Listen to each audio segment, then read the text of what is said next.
안녕하세요. 이번 온라인 지역 동향 설명회에서 인도네시아 강의를 맡은 이적입니다. 반갑습니다. 제가 30분 남짓 짧은 시간에 소개 드릴 내용은 2019년 한 해 동안 인도네시아에서 있었던 중요한 정치적 사건들입니다.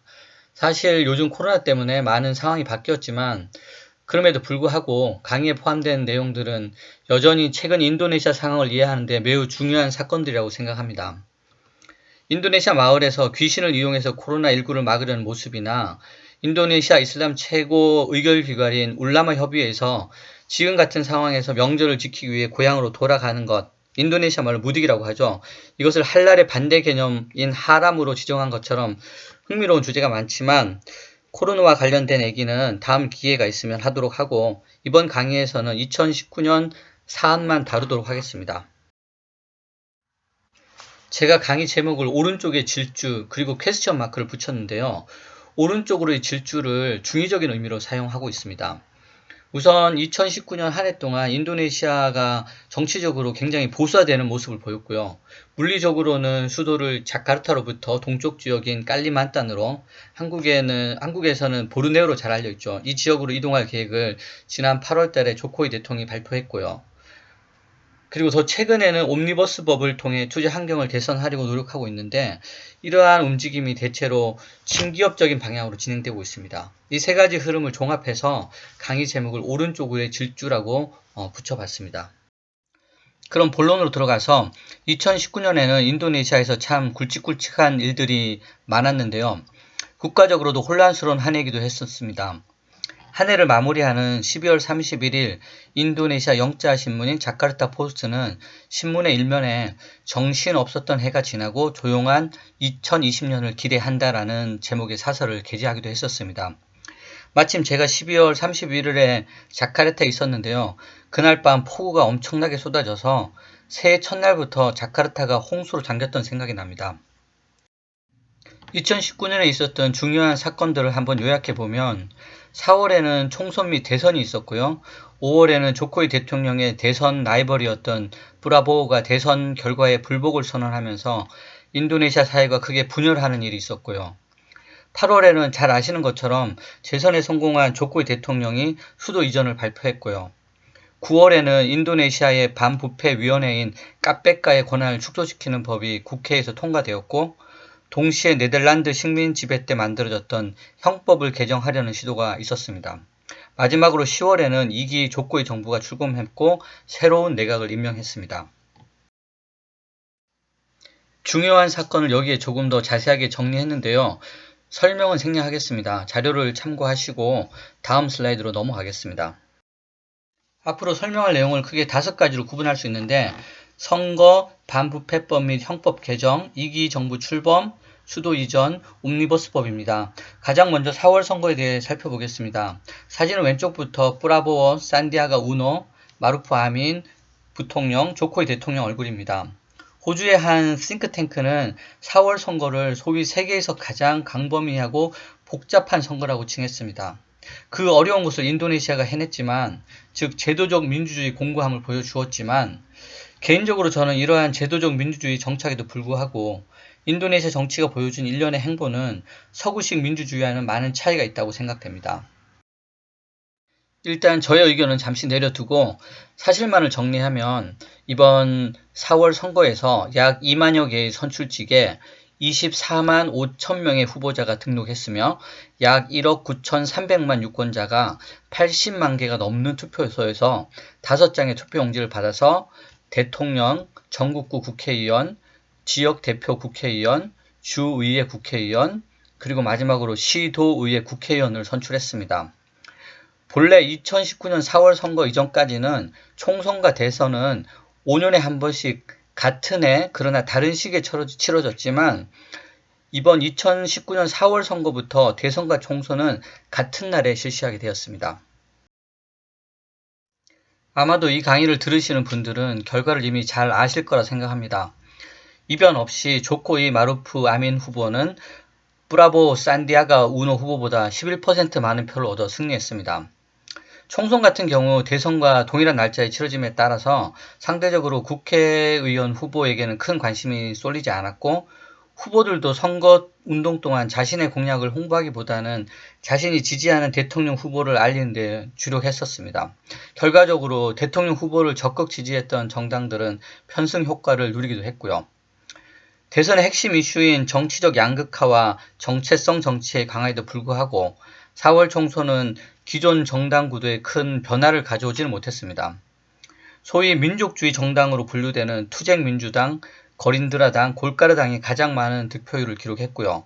이슬람 정당으로 분류되는 정당들의 득표율은 2014년 총선과 비교해서 1.4% 증가한 데 그쳤습니다. 총선에 참여한 16개의 정당 중 9개 정당이 봉쇄조항이라고 하죠. 4% 이상의 득표율을 기록하며 원내 진입에 성공한 반면 원내 정당이었던 한우라당과 신생정당을 포함한 8개 정당은 4% 이상의 득표를 얻지 못해 원내 진입에 실패했습니다. 이번 대선에서 나타난 뚜렷한 특징은 지난 2017년 자카르타 주지사 선거 때부터 강하게 대두된 정체성 정치의 강화와 이러한 정체성이 지역 및 종교적으로 뚜렷한 차이를 보였다는 것입니다. 정체성 정치, 한국도 자유로울 수 없는데 우리가 남이가 잘 아시죠? 인도네시아에서 정체성 정치는 동서의 갈등이 아닌 종교의 그 뿌리를 두고 있습니다. 정체성 정치로 인해 정치적 이념의 차이나 공약은 선거에서 큰 변수가 되지 못했습니다. 전문가들은 현직 대통령에 대해 공격할 수 있는 카드가 많았음에도 불구하고 브라보오의 공격은 날카롭지 못했다고 분석하고 있습니다. 조코이 대통령과 브라보오는 정치적 비전을 제시하기보다는 누가 더 무슬림 후보인지를 증명하기 위해 노력했는데 흥미로운 것은 브라보오가 신앙적인 측면에서 더 이슬람적인 후보가 아님에도 불구하고 조코이가 이슬람 후보로서 부족하다는 이미지 때문에 선거운동이 서로 신앙적으로 더 보수적임을 증명하는 양상으로 전개되었다는 것입니다. 집에서 혼자 강의하는데도 시간이 갈수록 점점 마음이 급해지네요. 재밌는 얘기거리가 많은데 이게 온라인으로 방송된다는 생각에 자꾸 객관적이고 약간 보링한 얘기만 하는 경향을 어쩔 수 없네요. 지금 자기 검열이 점점 강화되고 있습니다. 그래도 재밌게 들어주세요. 눈썰미가 좋으시면 앞 슬라이드에서 지역에 따라 표심에 큰 차이가 있는 것을 보셨을 텐데요. 지역 종교적 양극화를 조금 더 구체적으로 설명드리려고 합니다. 이번 선거 결과와 인도네시아 인구 센서스를 종합해 분석을 시도한 코넬 대학교 정치학과 교수인 페판스키의 자료를 이용해서 좀 보충을 하자면 가로축이 무슬림 인구이고 세로축이 조코이 대통령의 득표율인데요. 분석 단위는 디스트릭트 인도네시아 끝자맞단 단위고요. 비무슬림이 인구의 50% 이상을 차지하는 지역, 왼쪽 절반이죠. 이 중 단 한 곳에서도 브라보가 가반 이상의 표를 얻은 지역은 없습니다. 쉽게 말해서 무슬림 인구가 적은 발리, 기독교 문화권인 인도네시아 동부 지역, 이런 지역에서 조코이가 압승했다는 뜻이죠.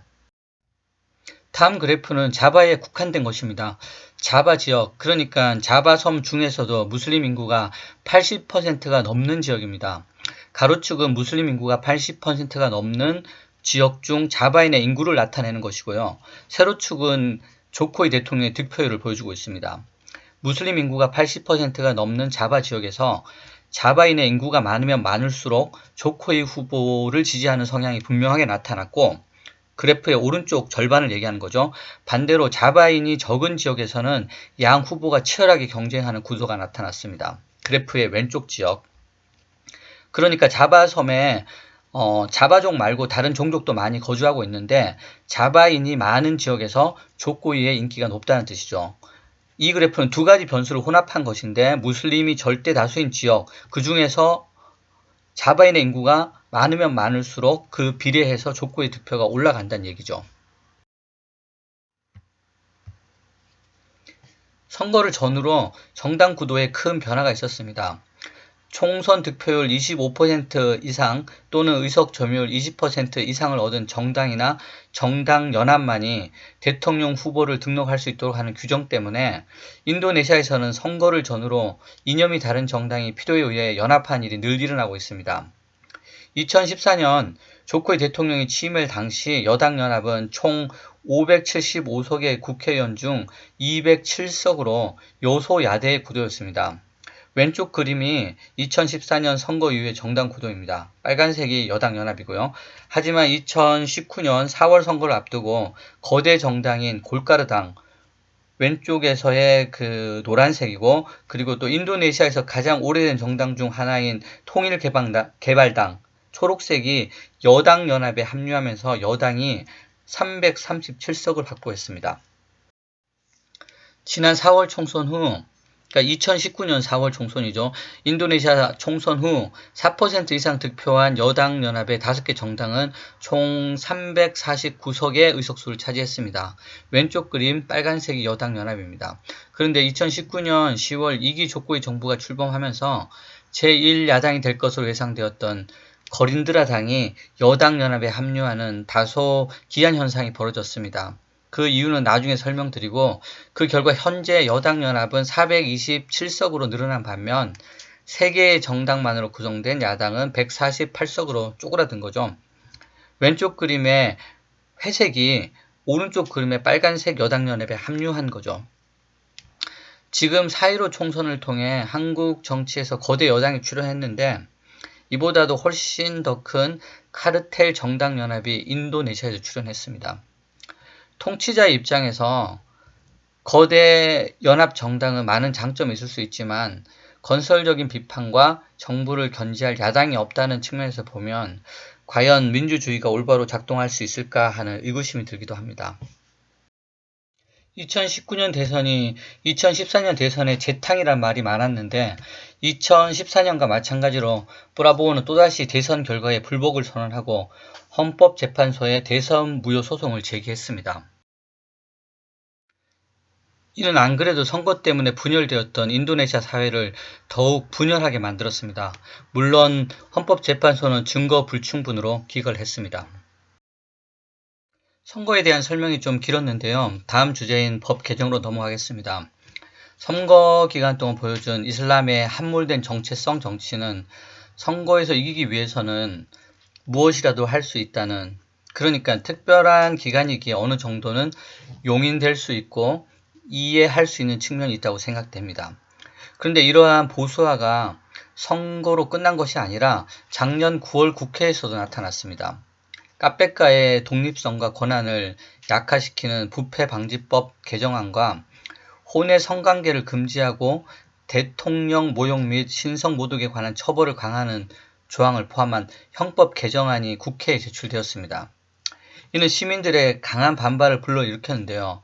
특히 반부패위원회 카페가를 무력화시키는 법안에 대해서 시민들은 굉장히 분노했습니다. 1998년 수하르토 대통령의 하야를 이끌었던 시위 이후 최대 규모의 시위가 학생들을 중심으로 전국에서 동시다발적으로 발생했습니다. 그 그림에 있는 피켓 중에서 Rest in Peace에서 Peace는 오타입니다. 카페가는 인도네시아에 만연된 부패, 공모, 연고주의를 제거하지 않고서는 인도네시아 사회가 발전할 수 없다는 공감대 속에서 1998년 개혁 정신이 낳은 결과물이라고 할 수 있습니다. 이러한 공감대에 부응하기 위해 카페가에게는 엄청난 권한이 주어졌고요. 카페가는 일부 논란에도 불구하고 지금까지 본연의 임무를 잘 수행했고, 언론의 표현을 인용하자면 지금까지 만들어진 인도네시아 기구 중 가장 훌륭한 것이라고 평가되고 있었습니다. 이렇게 칭찬받았던 카페가의 권한 축소는 조코이를 지지했던 세력에게는 엄청난 당황스러움 그 자체였는데요. 사실 이전에도 여러 차례 국회에서 카페가의 권한을 약화시키려는 시도가 있었지만 대통령의 동의를 얻지는 못했습니다. 2012년에는 유도요노 대통령이 수정안을 거부했고 2015년과 2016년에는 조코이 대통령이 수정안 제출에 연기를 요청했었습니다.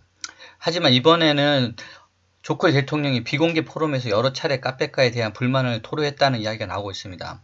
조코이 대통령은 카페가의 도청 범위가 너무 강범위하고 카페가의 기소 때문에 지방정부의 의사결정이 너무 늦어지는 경우가 많고, 또 카페가의 그 역할이 부패 예방에 있다기보다는 그 주 활동이 너무 조사에 치중하고 있다는 것에 대한 불만을 표출했다고 합니다. 한편 형법 개정의 주된 명분은 네덜란드 식민지 시절의 법을 그대로 차용한 현행법을 인도네시아의 상황에 맞게 바꾸자는 것인데요. 현재 인도네시아 형법은 1918년에 당시 네덜란드 여왕의 요청에 의해 만들어진 법에 기초하고 있습니다. 1945년 독립할 당시 큰 수정 없이 당시의 형법을 그대로 도입했다고 합니다. 독립 직후 지도자들은 형법을 변경할 여력도 없었을 뿐만 아니라 자신들의 권력을 지속시키는 데 유용하게 사용될 형법을 급하게 바꿀 특별한 이유도 없었다고 생각됩니다. 그러나 세월이 흐르면서 식민지배 유산이 아닌 보다 인도네시아 현실에 맞는 법을 만들어야 한다는 주장이 꾸준히 제기되었는데, 이런 맥락에서 형법 개정안은 네덜란드의 식민 유산을 청산한다는 의미가 있다고 생각됩니다. 적어도 명분은 충분히 타당한 것이고 설득력이 있습니다. 그런데 문제는 새롭게 바뀌는 형법이 과거의 것보다 표현의 자유, 종교의 자유, 결사의 자유를 더 구속할 소지가 있다는 것이죠. 시민의 상당수는 형법 수정안이 더 나은 방향의 개정이 아니라 개혁이 되고 있다는데 개탄하고 있습니다. 부패방지법 개정안과 형법 개정안을 제가 간략하게 요약을 했습니다. 참고하시기 바랍니다. 조코이 대통령은 지난 10월 20일에 공식적으로 집권 2기를 시작했습니다. 조코이 대통령은 취임식 연설에서 독립 100년이 되는 2045년까지 인도네시아를 선진국 반열에 진입시키겠다고 밝혔는데요. GDP를 7조 달러까지 증가시켜 인도네시아를 경제 규모 면에서 세계 5위에 진입시키고 빈곤율을 0%로 만드는 것이 꿈이라고 말했습니다. 이 목표를 달성하기 위해 그는 인재개발, 인프라 개발, 규제 및 관료주의의 단순화, 천연자원에 의존하는 경제에서 고부가가치 상품을 생산하는 경제로 탈바꿈해야 한다고 주장했습니다. 저는 개인적으로 이것이 너무 야심찬 목표가 아닌가 하는 생각이 드는데, 조코이 대통령은 이러한 목표가 이성적인 것이며 현실 가능한 것이라고 언급하면서 혁신이 단순한 지식으로 머물러 있는 것이 아니라 문화가 되어야 함을 강조했습니다. 정부 관료들에게는 과정 중심적으로 일을 수행하지 말고 결과에 초점을 두고 일을 하라고 당부했습니다. 한 가지 예를 들어보면 대통령 지난 5년 동안 관료들이 자신에게 프로그램이 계획대로 수행되었다고 보고했지만 막상 현장에서 확인해 본 결과 시민들은 수행된 프로그램으로부터 아무런 혜택을 받지 못했다는 반응을 보였다는 것을 꼬집어 언급했습니다. 그는 이를 SNS에서 메시지를 보내는 것에 빗대어 표현했는데, 메시지를 보내는 것에 만족하는 것이 아니라 그 메시지를 받는 사람이 정말로 그 메시지를 받았는지에 초점을 두어야 한다고 강조했습니다. 취임 다음 날로 예정되었던 내각에 대한 발표는 이틀이 지난 10월 23일에서 이루어졌습니다. 조코이 정부의 내각은 4명의 조정장관, 한국의 부총리 비슷한 개념이죠. 30명의 부처장관, 그리고 4명의 장관급 인사로 구성되어 있습니다. 몇몇 관심이 많이 쏠렸던 내각 인선에 대해서 짧게 언급하자면, 이번 내각 인선에서 가장 많은 논란이 된 부분은 두 번의 대선 라이벌이었던 브라보를 국방부 장관에 임명한 것이 아닐까 생각됩니다. 혹자는 저걸 가까운 곳에 두는 것은 고수의 방법이지만 너무 가까운 곳에 두는 것은 위험하다라고 평하기도 했습니다. 내각에 포함될 것이라는 소문이 무성했던 인도네시아 고재계 창업자 나딤 마카림은 35세라는 젊은 나이에 문화교육부 장관에 임명되었고, 반면 예상과 달리 유임에 실패한 장관으로 해양수산부 장관이 있습니다. 한국 언론에서도 수시 여사에 대한 기사를 접한 기억이 나는데요. 불법 조업과의 전쟁을 선포하고 납포된 선박을 현장에서 파괴하는 굉장히 단호한 모습을 보여주었던 수시 여사는 높은 국민적 인기에도 불구하고 유임되지 못했습니다. 정치적 견해에 따라 반응이 엇갈렸지만 대체로 내각 인선이 국민들에게 큰 인상을 주지 못했다는 것이 지배적입니다. 일부 분석가들은 이번 내각을 신진 세력과 구세력, 여당, 야당 정치인, 기업인, 테크노크라트가 혼합된 타협의 내각, 혹은 가도가도 내각으로 이름을 붙였는데요. 가도가도는 다양한 채소와 과일을 땅콩 소스에 버무린 인도네시아 전통 샐러드의 일종으로 혼합하다는 그런 의미를 내포하고 있습니다. 이미 한국 매스컴에서도 인도네시아 수도 이전에 대해 여러 번 언급을 했는데요. 중임이 가능한 대통령제에서 재선에 성공하고 집권 2기를 맞이하는 대통령의 권한은 그 어떤 순간보다도 막강하다고 합니다. 인기와 지지율에 연연하지 않고 국가를 위해 해야 할 일을 하겠다고 재선 소감을 밝힌 조코이 대통령이 지난 8월 26일 수도 이전 계획을 발표했습니다. 지난 3년 동안 수도 이전에 대해 심도 있는 조사를 실시한 인도네시아 정부는 이를 바탕으로 수도를 동부 깔리만탄주의 페나잠 파세르 우따라 지역의 일부와 꾸따이 꺼르따 느그라의 일부 지역으로 옮기기로 결정했습니다.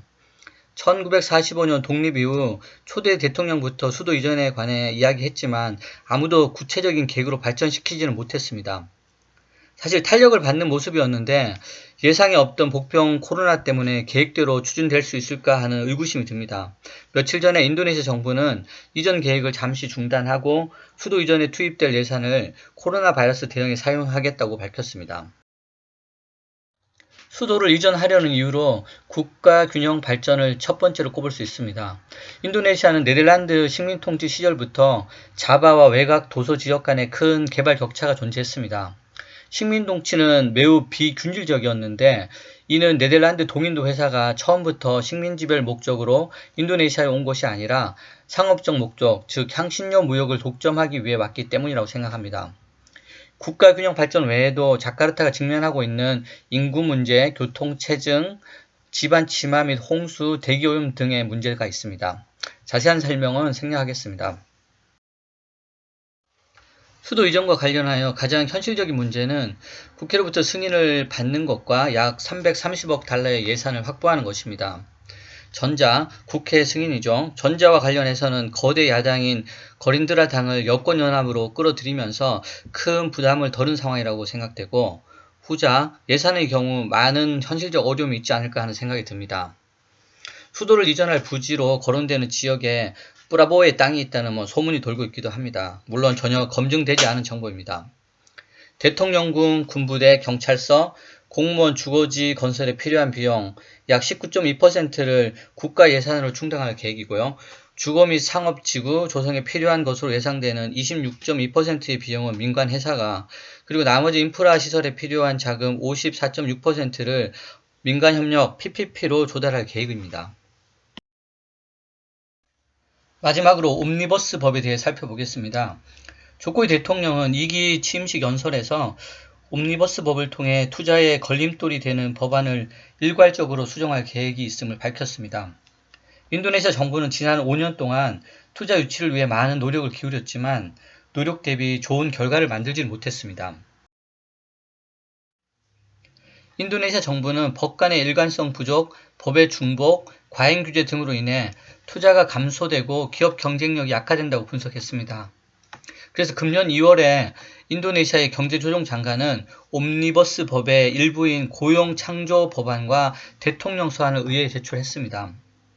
사실 인도네시아는 투자 유치 측면에서 미중 무역 갈등의 수혜국이 될 것을 은근히 기대했었습니다. 하지만 2019년 한 해 동안 미중 무역 갈등으로 중국에서 철수를 결정한 기업 33개 중 인도네시아를 선택한 기업은 단 하나도 없었습니다. 조코이 대통령은 여기에 대해 굉장히 실망감을 나타냈고요. 33개의 기업 중 23개가 베트남으로, 그리고 나머지 10개는 말레이시아, 캄보디아, 태국으로 이전했습니다. 조코이 대통령은 관련된 법을 하나하나씩 뜯어 고치려면 50년이 소요될 것이라는 표현으로 옴니버스 법의 필요성을 주장했습니다. 옴니버스 법을 통해 여러 개의 법률을 한 번에 개정하면 매우 효율적인 측면이 있습니다. 옴니버스 법에 대해 경영계는 대체로 환영하는 분위기입니다. 기업인들은 중앙정부령, 지방정부령, 장관령 등 지나치게 많은 규정으로 기업이 과잉 규제되고 있다는 데 동감하고 있습니다. 노동계와 환경단체의 경우 옴니버스 법이 친기업적이고 노동자에게 불리한 요소가 많이 포함되어 있고 환경 문제를 초래할 요소가 있다고 주장하고 있습니다. 시민사회는 옴니버스 법이라는 형식으로 법안을 일괄적으로 통과시킬 경우 개정될 법안에 대한 충분한 사회적 토론과 검증의 기회가 주어지지 않을 것을 지적하고 있습니다. 2019년 인도네시아 정치를 보면서 저는 참 다이나믹하다 이런 생각을 하게 됩니다.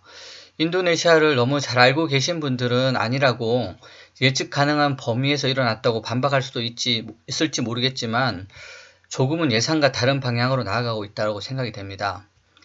다이나믹하다고 하면 일반적으로 긍정적인 의미에 연관될 수 있지만 정치가 다이나믹하다는 것은 조금은 예측하기 어려운 불확실성이 높은 측면이 있다는 것으로 해석될 수도 있습니다.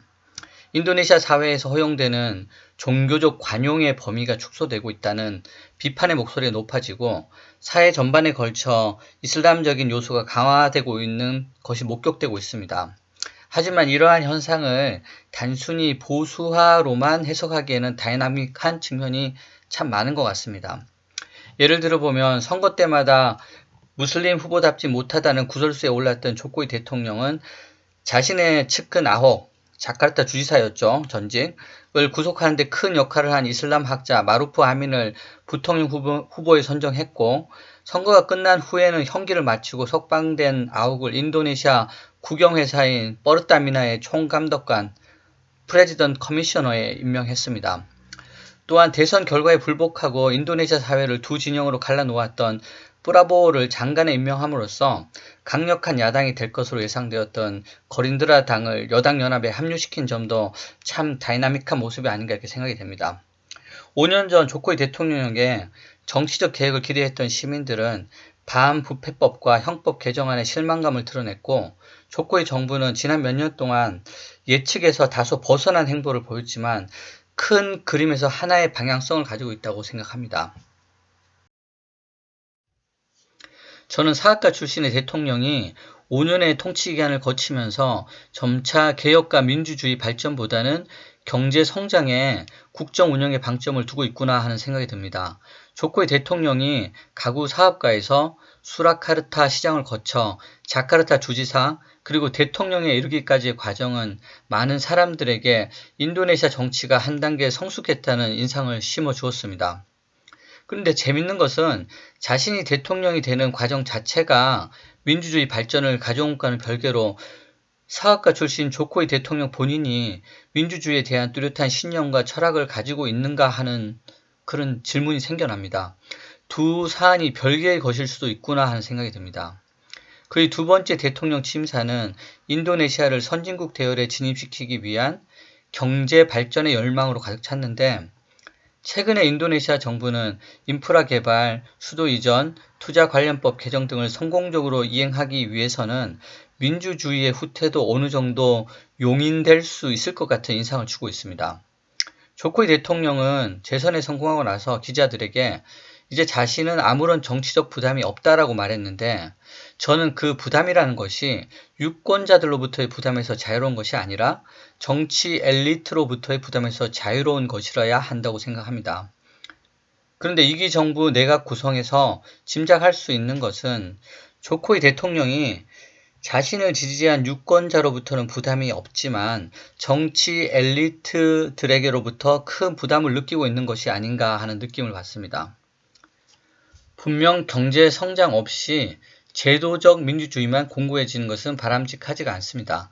하지만 올바른 절차와 과정 없이 결과에만 치중하는 것도 바람직하지 않습니다. 재선 취임 연설에서 조코이 대통령은 관료들이 단순히 프로그램의 절차를 수행하는 것만으로 자신의 소임을 다했다고 생각하지 말고 프로그램의 결과가 국민에게 혜택으로 돌아가야 한다고 강조하면서 중요한 것은 과정이 아니라 그 결과라고 말했습니다. 분명 경제적인 성장과 성과는 과정이 아니라 결과로 나타내야 합니다. 하지만 민주주의는 과정도 결과만큼 중요하고 때론 과정이 더 중요할 수도 있다고 생각합니다. 이것으로 강의를 마치겠습니다. 대단히 감사합니다.